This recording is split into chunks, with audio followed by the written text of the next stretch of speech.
நான் A S Sastha dental கிளினிக்லேருந்து doctor A Bama Selkumar பேசுகிறேன்.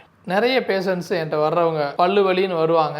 அவங்கள கொஞ்சம் என்கொயரி பண்ணோம், நல்லா விசாரித்தோம் அப்படின்னா அந்த வலி இப்போ ஆரம்பிச்சிருக்காது. பல வருஷமாக, அதாவது குறைந்தபட்சம் ஒரு 2-3 வருஷமாக இருக்கும். அவங்க என்ன பண்ணியிருப்பாங்க அப்படின்னா அவங்களாவே மாத்திரை வாங்கி சாப்பிட்டுக்கிட்டே இருப்பாங்க. ஸோ அந்த மாத்திரை சாப்பிட்றதுல என்ன அப்படின்னா கண்டிப்பாக அவங்களுக்கு இமிடியேட்டாக ரிலீஃப் இருக்கும். பட் எங்ககிட்ட வர்றப்ப என்ன தொந்தரவு நடக்கும் அப்படின்னா அவங்க சாப்பிட்ட மாத்திரையை நான் திருப்பி கொடுத்தா கேட்காது.